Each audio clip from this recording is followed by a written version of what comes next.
सजाद साहब करगिल से हैं, और सजाद साहब आप लोग आपका नाम सज्जाद करगिल है, लेकिन पूरे जम्मू कश्मीर रीजन को वैसे आपने बहुत उनके लिए एक्टिविज्म किया। जम्मू कश्मीर के दो टुकड़े किए गए, उसमें से लेह लद्दाख को अलग किया गया और जम्मू कश्मीर को अलग किया गया, और आज भी आप लोग फिर से एक लड़ाई लड़ रहे हैं उस जगह। जी और आपके जी पास भी जब उस दिन मैंने आपसे बात की थी, वहां के जो विजुअल्स थे, सोनम वांगचुक साहब वहां एक बड़ा अनशन कर रहे हैं, 35 दिन का अनशन है, क्योंकि जैसा बताया गया कि पिछली बार वो 28 दिन का था, इस बार एक हफ्ता और बढ़ा दिया है।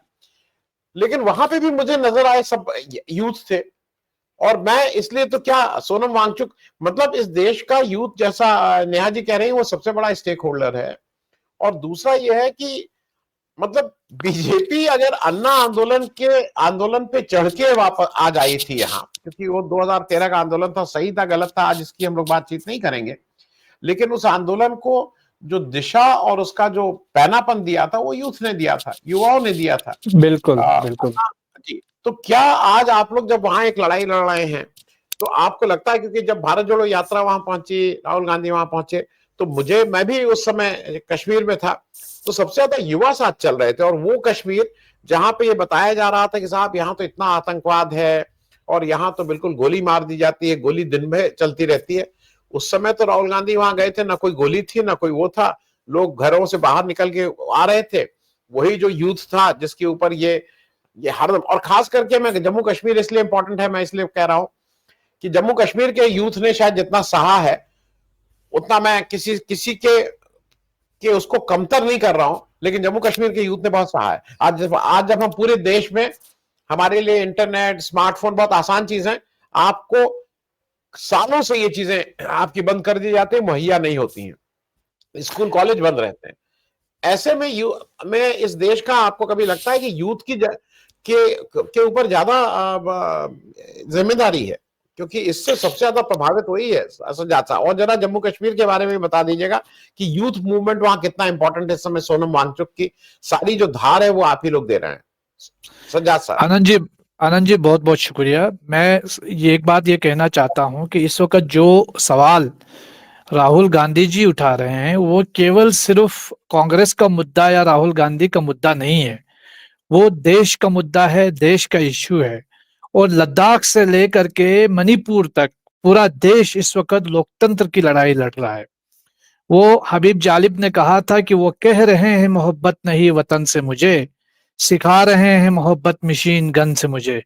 ये मशीन गन से मोहब्बत नहीं सिखाई जाती है, ये कश्मीर के लोगों ने भी बोल दिया है, मणिपुर के लोगों ने भी बोल दिया है। और इस देश की ताकत, इस देश का कॉन्स्टिट्यूशन है, इस देश की डेमोक्रेसी है।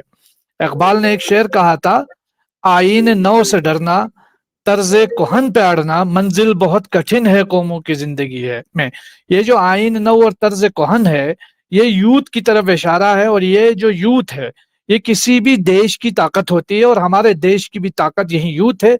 और अगर सरकार चाहे, और जिस तरीके का काम हो रहा है इस वक्त, वो यूथ को ही मोबिलाइज करने में हो रहा है। ये जो वर्गलाने की बात बीजेपी की तरफ से की जा रही है, तो क्या आप नहीं समझते जो कह रहे थे कि कपड़ों से पहचानो, क्या ये वर्गलाना नहीं था? क्या जो संवैधानिक पद पे बैठ करके हेड स्पीचेस में मुलविस हैं, क्या ये वर्गलाना नहीं है? और आज हम देख रहे हैं कि ये यूथ से कितने डरे हुए हैं कि कुछ एक्टिविस्ट्स को सिर्फ 5 साल इसलिए बंद रखा है और उनके खिलाफ इसलिए सुनवाई नहीं हो रही है क्योंकि वो सरकार के ऊपर सवाल उठा रहे थे। और सवाल उठाना, प्रश्न पूछना जो है, वो आज के दौर में सबसे बड़ा गुनाह बन गया है। हम पिछले 5 साल में पूरे हिंदुस्तान भर में, देश भर में, लद्दाख के लिए कहा गया कि ये तो बहुत अच्छा टूरिस्ट डेस्टिनेशन है, यहाँ तो फेस्टिवल होते हैं, यहाँ तो टूरिज्म के लिए बहुत अच्छा स्कोप है, चले भाई अब तो गर्मियाँ गर्मियाँ आ गई, छुट्टियां हो गई, चलो थोड़ा लद्दाख घूम के आएंगे। उसी लद्दाख के अंदर पिछले 4 साल में लोग -17 में भी प्रोटेस्ट किया लोगों ने। और सरकार की जो पॉलिसीज है, जो फेलियर स्टेटअप है, जो यूटी का जो फेलियर सेटअप है, उसके खिलाफ आंदोलन पिछले 4 साल 6 साल से जारी है। और पिछले 6 साल में सरकार एक भी सिंगल गेजेटेड पोस्ट, ये मैं जिम्मेदारी से कह रहा हूं, सरकार की तरफ से बनाई गई हाई पावर कमेटी ने जो लद्दाख के विषय पे बनाई, उसका मेंबर होने की हैसियत से और करगिल डेमोक्रेटिक अलायंस का मेंबर होने की हैसियत से मैं ये जिम्मेदारी से आपके पास ऑन रिकॉर्ड बोल रहा हूं, पिछले 6 साल में सरकार एक भी सिंगल गेजेटेड पोस्ट की नौकरी देने में लद्दाख में नाकाम रही है। पब्लिक सर्विस कमीशन वहां है नहीं। 370-35A के बाद जो है आपने देखा कि कोई कॉन्स्टिट्यूशनल गारंटी नहीं है। 6 शेड्यूल के लिए पूरा लद्दाख लड़ रहा है। और इस वक्त आपने हिमाचल प्रदेश और उत्तराखंड के अंदर देखा किस तरह इन्वायरमेंट की वजह से, जो क्लाइमेट क्राइसिस की वजह से लोगों को बेतहाशा नुकसान का सामना करना पड़ा। ये आइंदा आने वाले दौर में लद्दाख में भी देखा जा सकता है अगर सरकार की तरफ से क्रोनी कैपिटलिस्ट को खुश करने वाली पॉलिसी जबरदस्ती इंपोज नहीं की गई तो हम बचेंगे। अगर इंपोज की गई जिस तरह का इनका इरादा है तो हमें भी नुकसान हो सकता है। ये चीजें लद्दाख में भी देखी जा सकती है। और पिछले 6 साल में न कोई मेडिकल यूनिवर्सिटी, न मेडिकल कॉलेज, न एग्रीकल्चर कॉलेज, कुछ भी नहीं। और जो ऑलरेडी हमारे पास था, डेमोक्रेसी, ब्यूरोक्रेसी और लैंड राइट्स, सबसे जो है पूरा लद्दाख वंचित है। और आज 10वां दिन है। सोनम वांगचुक जो हमारे क्लाइमेट एक्टिविस्ट हैं, ले एपेक्स बॉडी के मेंबर हैं, वो अनशन में है। पूरे लद्दाख में जो है इस वक्त जो है हाहाकार मची हुई है। और सरकार की तरफ से और गोदी मीडिया ने पूरी तरीके से उन तमाम न्यूज़ को सेंसर कर रखा है। और देश प्रचार में लगा हुआ है कि राहुल गांधी जो है वर्गला रहे हैं, राहुल गांधी उकसा रहे हैं। भाई मसला राहुल गांधी का नहीं है, ना अरविंद केजरीवाल का है, ना अखिलेश यादव का है, बल्कि इस देश का मसला है। डेमोक्रेसी इस देश का मुद्दा है। कॉन्स्टिट्यूशन को बचाना हर किसी की जिम्मेदारी है और खुद बीजेपी की भी जिम्मेदारी है। और उनकी न्यायिक उनके ऊपर रिस्पॉन्सिबिलिटी आयद होती है कि वो अपनी न्यायिक जिम्मेदारी समझते हुए जो कुछ भी इस वक्त गंद मची हुई है पूरे देश के अंदर, चाहे वो इलेक्शन कमीशन की तरफ से हो, चाहे सरकार के बैठे हुए बहुत सारे नेताओं की तरफ से हो, तो इस पर रोक लगाए और अपना जो है राजधर्म, जिस तरह वाजपेयी ने मोदी जी के लिए कहा था राजधर्म का पालन करो, तो उस राजधर्म का पालन करने की जरूरत है। सज्जाद साहब आपके पास फिर आ जाऊं। मैं इसलिए कह रहा हूं, मैं अभी 2-3 दिन पहले, दर्शकों को नहीं मालूम होगा, मैं जल्दी उनसे बात करके आपके सामने लाऊंगा। एक नाम है अब्दुल वाहिद शेख। अब्दुल वाहिद शेख साहब 2006 के बंबई ब्लास्ट में उनको पकड़ा गया था। 19 साल बाद छूटे हैं जेल से निर्दोष होके। Who is going to pay for those 19 years? 19 साल उस व्यक्ति, उस एक यंग लड़के को। चंद्रभूषण साहब आपके को जब भी आवाज मिल जाए आप बोल दीजिएगा। आपको आवाज मिल रही है तो मैं आपको चाहूंगा कि आप आ जाइए मेन। नहीं, मेरे ख्याल में फ्रीज है फ्रेम। तो सज्जाद साहब, वो जो अब्दुल वाहिद शेख साहब हैं, 19 साल उसका इस देश की जो भी हुकूमत थी, जिस किसी को जवाब देना होगा। और अगर इन लोगों को इस देश का एक कोई नेतृत्व, एक कोई व्यक्ति कह रहा है कि भाई आप जागो, अपने अधिकार मानो, समझो उसको, और दूसरी तरफ मोदी जी जिनकी खुद डिग्री का बताने में मुश्किल है, वो लोगों को बताते हैं कि कैसे एग्जाम में पर्चा लिखो, कैसे राइटिंग लिखो। खुद आप चाहिए कि मन की बात करके बच्चों को जबरदस्ती सामने बिठा के आपका ट्रांजिस्टर पे उल्टी सीधी, मतलब बिना बात के सिर पैर की बातें सुनाई जाएं। स्कूल कॉलेज में ऑफिशियल ऑर्डर गए हैं कि आप कैसे मोदी जी की बर्थडे के समय क्या क्या करिए। और ऐसे समय इस पार्टी का ये कहना कि नहीं, मेरे हिसाब से तो आपका 90% एड्रेस यूथ ही के लिए होना चाहिए। आपकी पॉलिसी यूथ ड्रिवन होनी चाहिए। यूथ अपने आप ठीक हो जाएगा तो ये देश ठीक हो जाएगा। मैं इस पे भी सज्जाद साहब, जो अब्दुल वाहिद शेख हैं, इस तरह के तमाम एग्जाम्पल कश्मीर में मिल जाएंगे। बच्चे 10-10 साल, 12-12 साल जेल में रहने के बाद निकले और पता लगा निर्दोष थे। नो, उसकी जिम्मेदारी कौन ले रहा है? साजिद साहब। आनंद जी, देखिए, मेरे एक दोस्त है मोहम्मद आमिर, 8 साल जेल में रहे। वो टेरर एक्यूज थे और 8 साल के बाद वो बरी हुए, बाइज्जत बरी हुए। और कहा गया कि जो भी इल्जामात इनके ऊपर थी वो सब बेबुनियाद थे। और इस तरह के हजारों तरह के केसेस हैं। कश्मीर के बहुत सारे यूथ, हजारों यूथ्स जो है देश की डिफरेंट जेल्स में हैं और इनके ऊपर अभी तक कोई चार्जशीट नहीं, कोई मुकदमा नहीं। आज तक वो जेल में हैं और उनका कोई पुरसान हाल नहीं है। 2019 में तो भारत सरकार ने, खासकर मोदी सरकार की मैं बात करूं, कि इन्होंने पूरे कश्मीर को एक डिटेंशन सेंटर में तब्दील कर दिया था, जहां रूलिंग पार्टी से लेकर अपोजिशन पार्टी जो भी आज है, उमर अब्दुल्ला साहब से लेकर के हर कोई, तकरीबन तमाम पॉलिटिकल लीडर्स को बंद करके रखा गया तकरीबन 1-1.5 साल। इवन अपोजिशन लीडर्स को भी कश्मीर श्रीनगर एयरपोर्ट से बाहर आने की इजाजत नहीं दी गई, वो जब कश्मीर की सूरत हाल का जायजा लेने आए थे।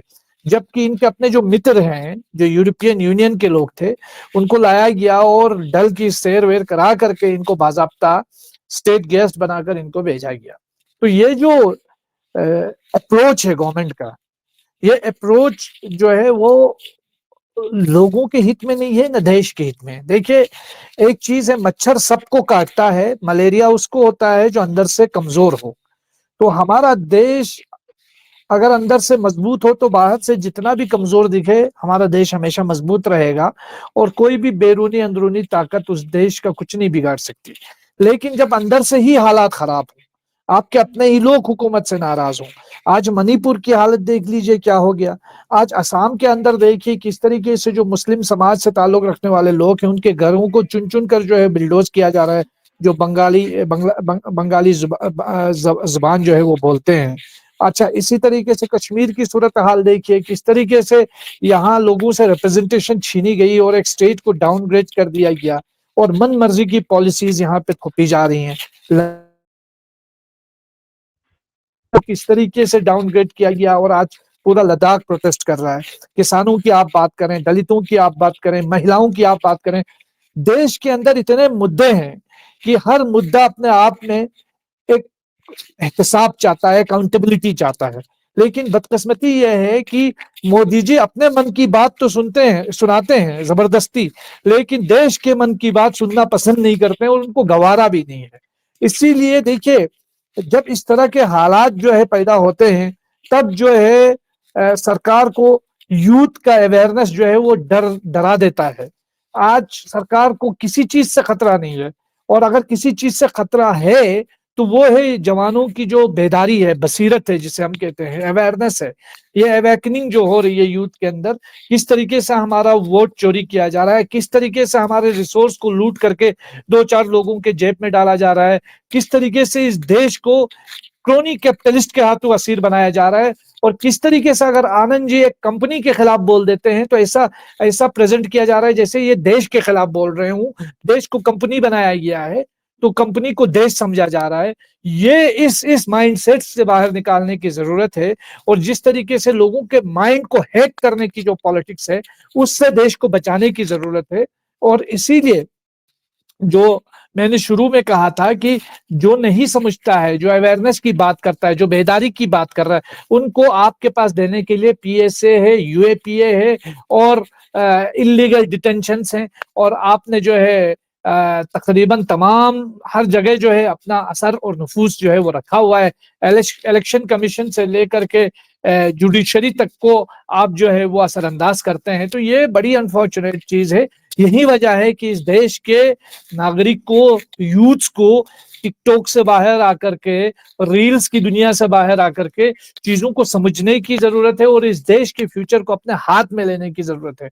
और जब तक हम अपने हाथ में इस देश के फ्यूचर को नहीं लेंगे, हम समझेंगे नहीं कि हमारे साथ क्या हो रहा है, तो वो मुझे लगता है बहुत देर हो जाएगी और ये अपने साथ भी नाइंसाफी होगी और देश के साथ भी नाइंसाफी होगी। यहाँ एक बार फिर मैं बताऊं, देखिए मैं कोई कांग्रेस का कार्यकर्ता नहीं हूं, न मेंबर हूं। हम लोग कभी कभी राहुल गांधी साहब के भी बहुत सारे स्टेटमेंट पे क्रिटिसाइज करते हैं, लेकिन इसका ये मतलब नहीं है कि हर चीज को आंख बंद करके क्रिटिसाइज करें। बहुत सारी चीजें हैं जो राहुल गांधी जी इस वक्त कर रहे हैं। फॉर एग्जाम्पल जो वोट चोरी का मामला है, जिसे बहुत जबरदस्त तरीके से इन्होंने उठाया है, क्योंकि मैं खुद 2019 में पार्लियामेंट्री इलेक्शंस मैंने लद्दाख में लड़ा है और मैं सेकंड रहा हूं इंडिपेंडेंट कैंडिडेट। मैंने as an independent candidate election लड़ा है और हमारा एक इलाका पड़ता है जांस्कार, जहां न मेरे अपोजिशन में दो जो कैंडिडेट थे, कांग्रेस का कैंडिडेट था, एक इंडिपेंडेंट कैंडिडेट था, हम तीनों में से किसी का भी एजेंट को वहां जाने की इजाजत नहीं दी गई। पूरे 8,000 वोट एक साइड में पड़ गए और उसमें पूरा एडमिनिस्ट्रेशन एक तरह का सहयोगी बना रहा और तीनों कैंडिडेट ने इसके खिलाफ जो है अपील भी की, लेकिन कोई पुरसान हाल नहीं हुआ।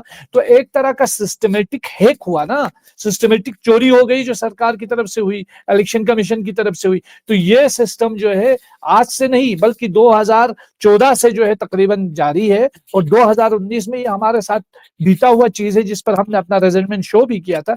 लेकिन इस वक्त जरूरत इस बात की है जो गुजरा है उसको छोड़ें, जो आइंदा है उसको बचाएं, उस पर जो गुजरा है उससे सबक लेने की जरूरत है, जो हमारा फ्यूचर है उसको संभालने और उसके ऊपर काम करने की जरूरत है।